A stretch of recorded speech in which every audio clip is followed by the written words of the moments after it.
with the finish, the print. I think it's beautiful, and actually it made me a little better than the drawing. So I even couldn't remember, so the skeleton, which you'll tell you in a continue with the story of how the skeleton looks like it's collaged on, but it's not. What's collaged on is the black skeleton? No? No, that was printed also. The star? The star. Just the stars. Just the star. See? So that was the whole idea, was to make it, because our eye is so sensitive that we can detect the most infinitesimal layers of depth. You know, just tiny amounts. So even the ridge of a ink shape can give you that feeling of depth. Well, that's another reason why we didn't do a lot of collaging, because it would kind of interfere with when the words went on top. You could kind of see that line of the paper underneath, and we thought that would kind of interfere with the lettering. That's another reason why we didn't do so. Just kind of going back, you can see that difference. I think it's kind of toggling between even digitally.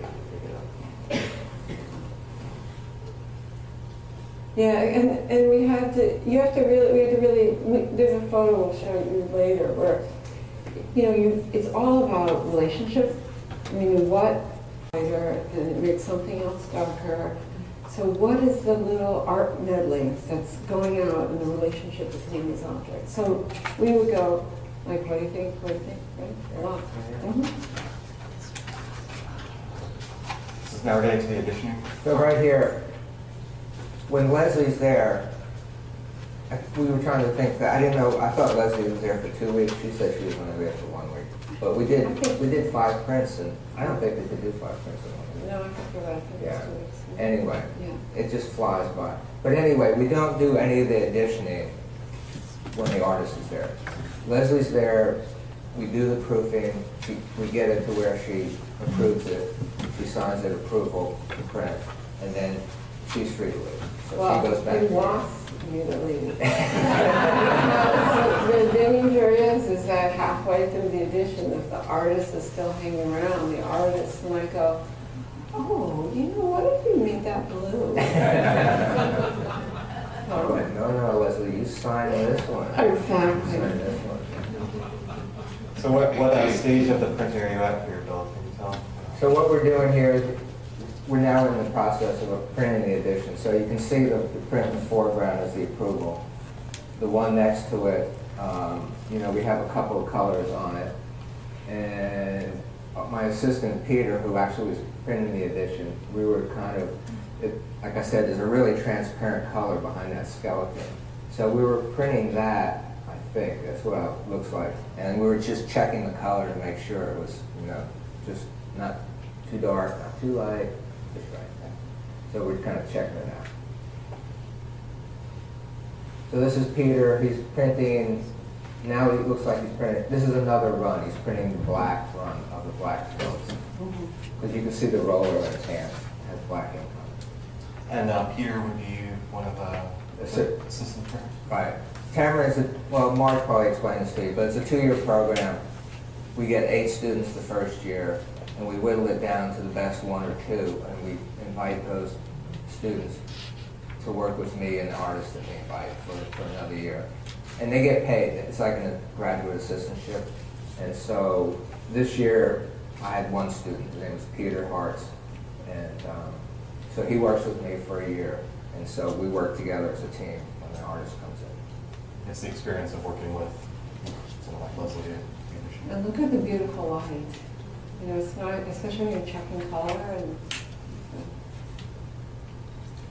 So there's Peter. He's laying the sheet of paper. So we have to, every color has to register just right. So there's a little mark on the front and the back side of the piece of paper that corresponds with marks on the plate. So that's why Peter's got his 2 little fingers like that. So it's like one's on the front, one's on the back, and then you put it down and then run it through the press.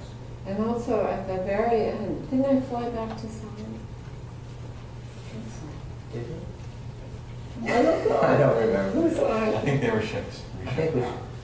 Right, because just so you know, so the artist does have to sign each of them when these are done. So they're measuring. So you know. Yeah, we got to have a Right.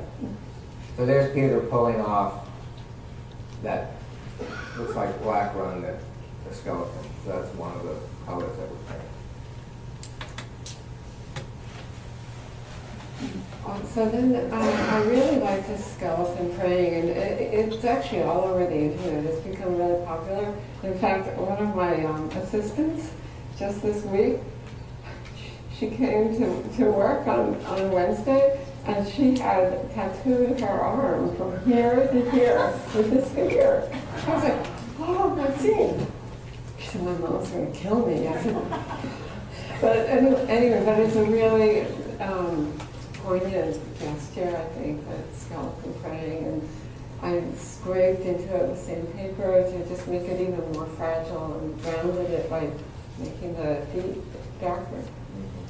I mean, at this point, because Lesley had this illustration, it was kind of a 19th century illustration, and she's like, well, I don't want to, just copy it or draw each line. I said, well, we can just make an impression of that on a piece of clear mylar. And I was like, oh, you can? Yeah, and then you can kind of go in and scrape and add more, or take away more lines, or add more lines to it, and then we can shoot it onto a photo plate.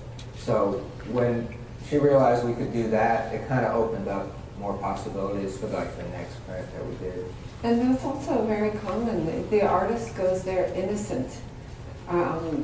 You give over you know that you're working with someone who can give options, like how about this, or we could do that. So you actually have to go with a full heart and half a brain. And Lesley, if I'm not mistaken, you personally don't do printmaking, like on the press or no? I know nothing about it. All of those, yeah. I leave it to my superiors.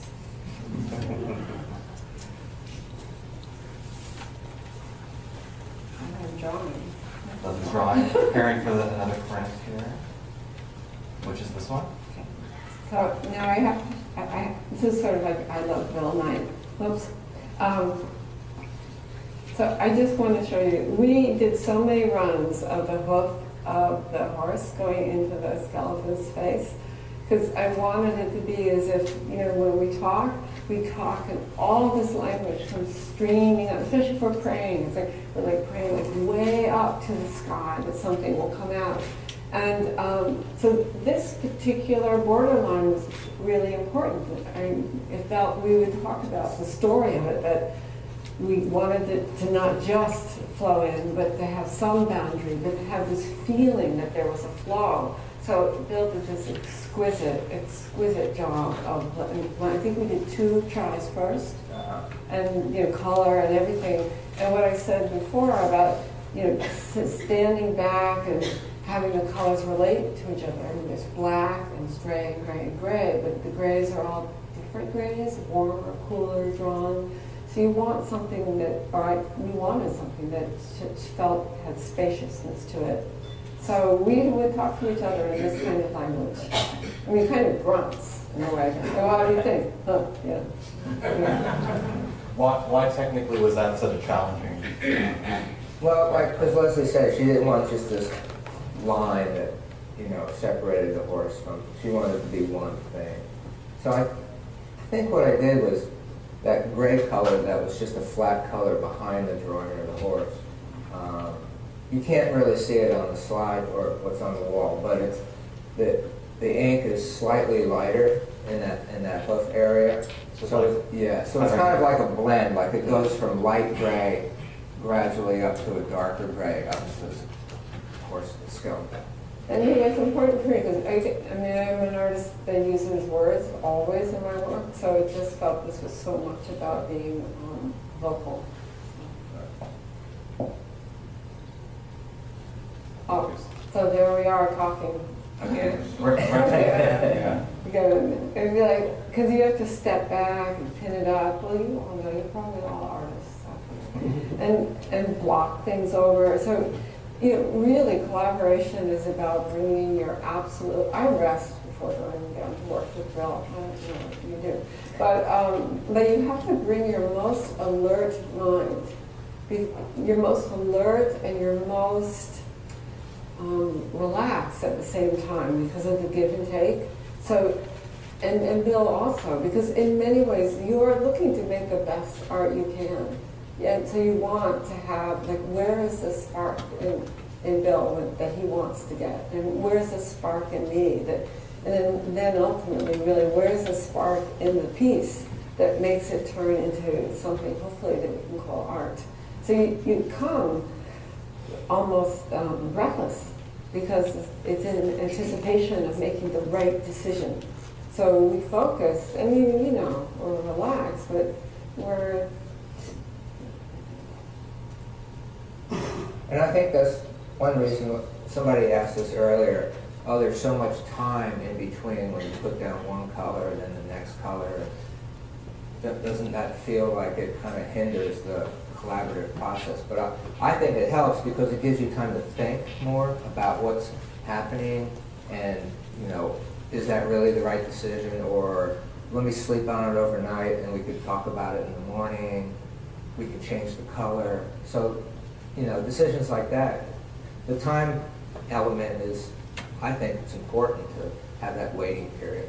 And you know, I'm out of my life. I mean, I'm out of my home, and I'm at Cameron, I'm sleeping at Cameron. Right? And I was going somewhere. But I pictured the room, and then I got totally lost. What were you saying? About the time element, Oh, the having time to element. think about. No, it is actually very pressured. Even when you're not doing anything, you're in abeyance because you don't really want to work on any other project. So you're there in a kind of meditative place. I found for me, I just wait and yeah, and it is scary because it has to be good enough to be reproduced. So I feel like there's a lot of pressure.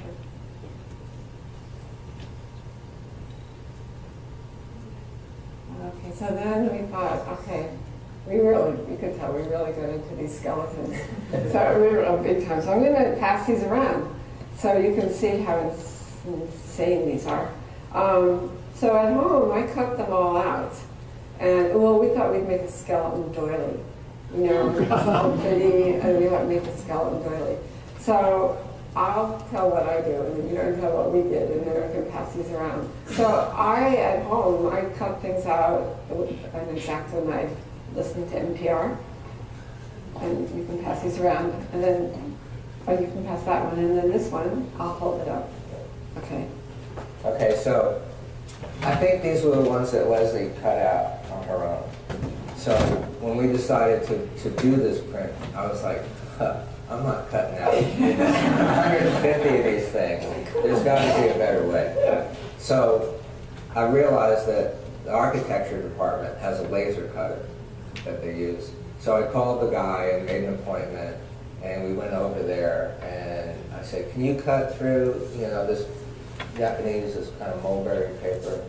And he said, yeah, sure, no problem. So, you know, we went over there and did some tests, and it saved me. Yeah, and this little, he got a little overscorched. Yeah. But we'll keep passing around, because actually, you know.